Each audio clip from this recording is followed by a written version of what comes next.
salmon swimming in the river. I am the salmon swimming in the river. I am the salmon swimming in the river. I am the salmon swimming in the river. I am the eagle soaring in the sky. I am the eagle soaring in the sky. I am the eagle soaring in the sky. I am the eagle soaring in the sky. And I am the teardrop of the sun. I am the teardrop of the sun. I am the teardrop of the sun. I am the teardrop of the sun.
In the wonder, who are we in the war?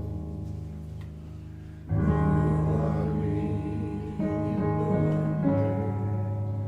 Who are we in the war? And who are we in the darkness? Who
often when someone would approach Jesus on the road, which is where they would meet him, because he was always going somewhere, they would say to him,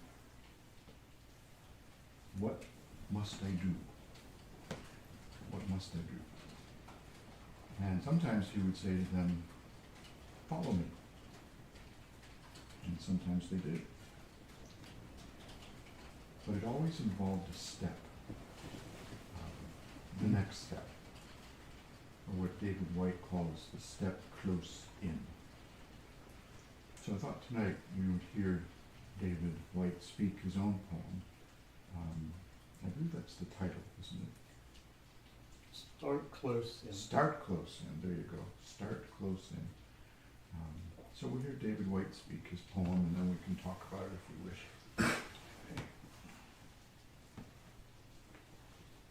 Start close in. Start close in. Don't take the second step or the third. Start with the first thing, close in. The step you don't want to take. Start close in. Don't take the second step or the third. Start with the first thing close in. The step you don't want to take. Start with the ground you know. The pale ground beneath your feet. Your own way to begin the conversation. Start with your own question. Give up on other people's questions. Don't let them smother something simple. To hear another's voice, follow your own voice. Wait until it becomes an intimate, private ear that can then really listen to another. Start right now. Take a small step you can call your own. Don't follow someone else's heroics. Be humble and focused. Start close in. Don't take the second step or the third. Start with the first thing. Close in. The step you don't want to take. There is that old cliche that the journey of 1,000 miles starts with the first step. So we often think it's the first step forward, the first step Let's hear what he has to say. Oh, you want it to go? Sure. Oh. to the ground. Hard to But say no to David White. actually, that first step is probably the first step into your own body, down into the body that's going to make the first outer step. That the real ground from which we stand lies beneath this inner, deep but dazzling darkness that Henry Vaughan in the 1600s described. Deep because it's foundational, dazzling because it's difficult to get below. To begin with, it reflects your surface personality. And the way down beneath this deep and dazzling darkness, the way down into the body is not through a willful, attempted entrance, but through a radical kind of undoing, of letting yourself alone, of letting your fretting and worrying and naming at the periphery fall away, so that some other music can be played and heard at the center. Start close in. Don't take the second step or the third. Start with the first thing, close in, the step you don't want to take. Another spiritual cliche inherited from the Tibetan tradition is first thought, best thought. Yeah. Except that what we think is our first thought is often our 12th or 13th thought. Actually, that has been processed through various layers of interpretation and worry and fret and fear. And the first thought is probably, almost by definition, one that we're afraid of. It's the doorway to our freedom, and quite often we've locked that door from the inside. And we've made ourselves a little prison in order to stay exempt and immune from the pains and difficulties of our previous life. So often in childhood we're besieged or bullied by people or by circumstances, or we're not loved in the way we wanted to be loved, or we feel we're not in the right family that is able to see us and hear us. Yeah?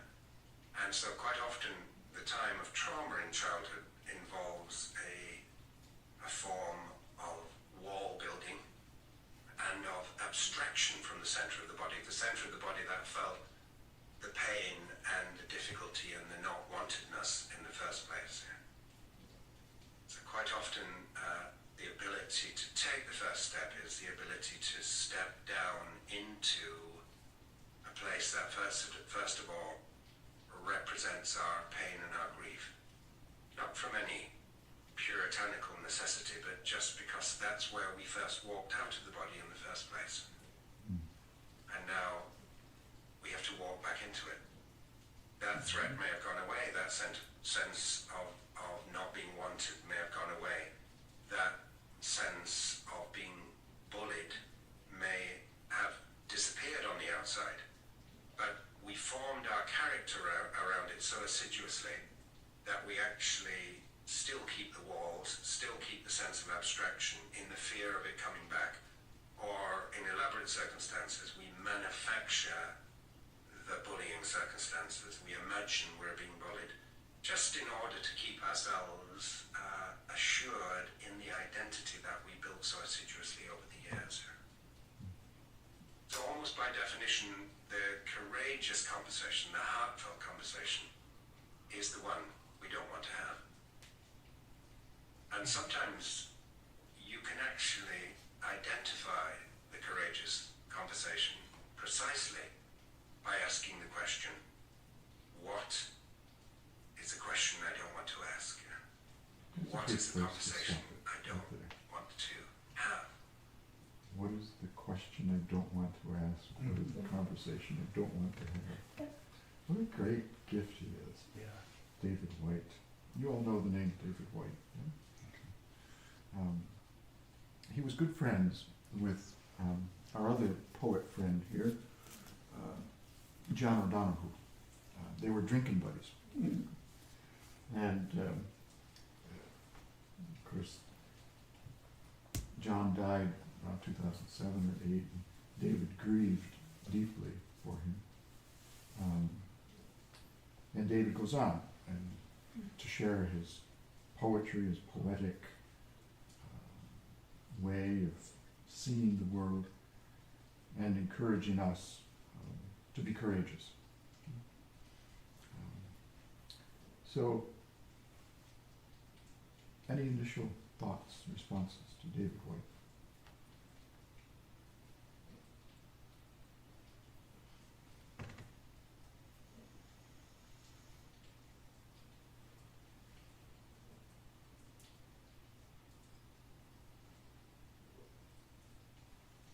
I liked the note that about from the poem, I believe, that said something to the effect of you have to learn to listen to yourself before you can be a true listener to others. I thought that was interesting. I've never actually heard someone say that in that way.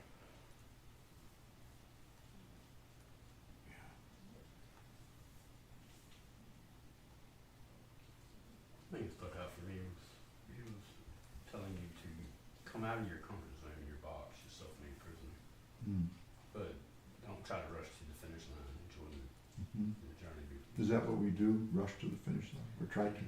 We tend to, yeah, unfortunately. Yeah.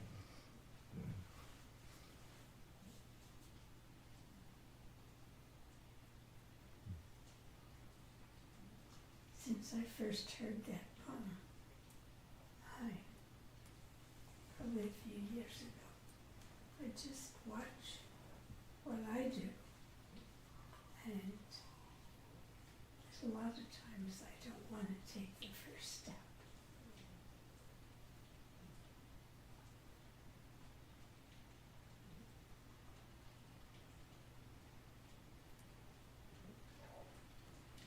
It really struck me when he said that the first real step we have to take is to step back into our body,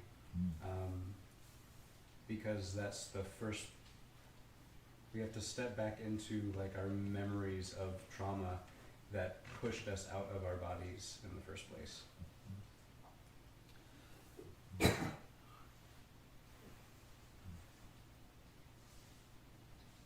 Yeah, I love that. Like, he put as like the reason why you have to address that point, and like, the reason why oftentimes it's the first step is because that was where it was cut off, and it's interesting to think about it like that, as opposed to, you know, all the psychological reasons why it also makes sense. I just feel like that just feels simple and beautiful way to describe something that other modalities have deemed to also be necessary. Also, one thing about David White is that my close friend who introduced me to him, her mom thought David White was her boyfriend for like a year, because she would listen to his audio so much that her mom was like, "When are you gonna introduce me to your boyfriend?" And she was like, the British one. Because she would hear through the walls, you know, my close friend, you know, who was going through a really hard year. She was living back at home, and she would just listen to David White. And she was the one who gave me the audio tapes to listen to it. But yeah, David White, we still refer to him as her boyfriend.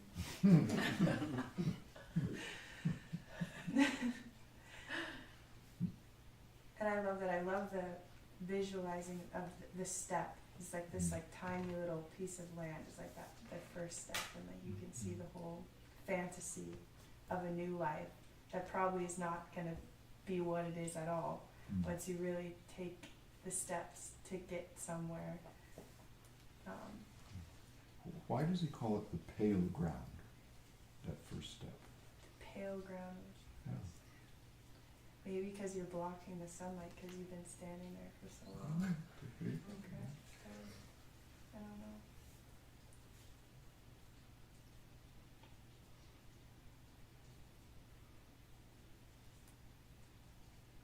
What does it feel like to take the first step? Not the second or the third, but the first. It's a doozy. It's what? A doozy. A doozy. Yeah. A little scary? It's exciting, but it's never scary moment. Yeah.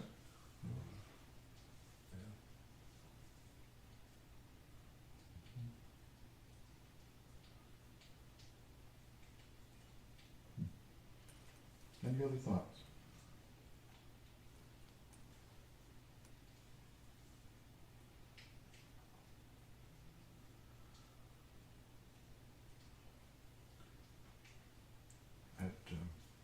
Toward the end of dinner time tonight, I left the table and started to do my thing to get ready for tonight. And but I paused here, and I just looked back, and there were several of you younger people at the table talking and laughing and carrying on and having a lovely time. And I thought, yeah, that's what this is about. Many years ago, I had to take the first step, and it was pretty scary. But I'm glad I did.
my love, my dove, my beautiful one, arise and come with me.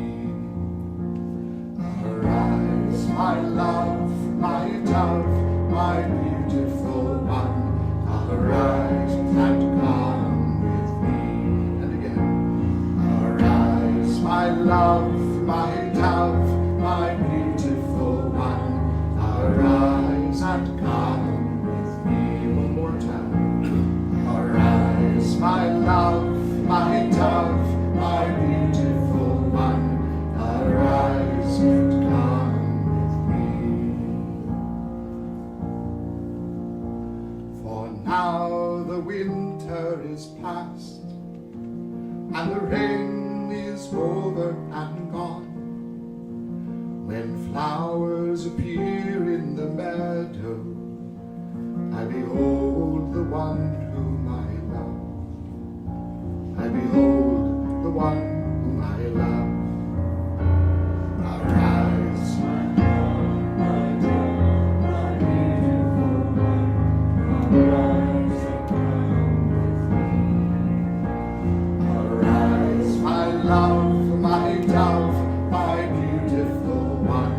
Arise and come with me. More lovely than the moon, more radiant than the sun, and fairer than the rose, is the love of the one whom I love, is the love of the one whom I love.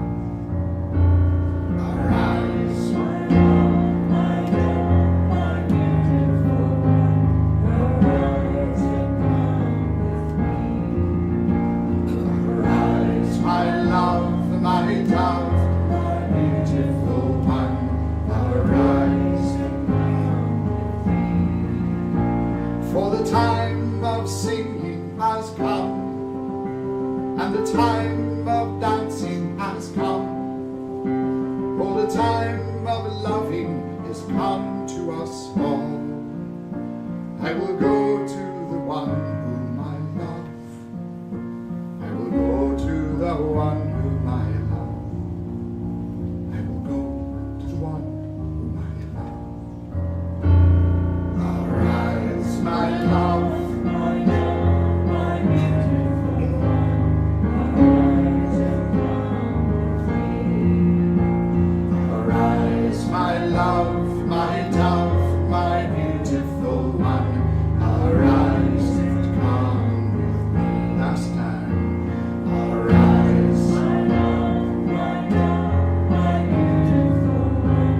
Arise and come with me. At the close of this day, we give thanks for your great love, for the rain that falls on the earth, for the shimmering green of the forest, for all things good. Our hearts overflow with gratitude. Grant us a good night's rest and a wild time tomorrow. May it be so.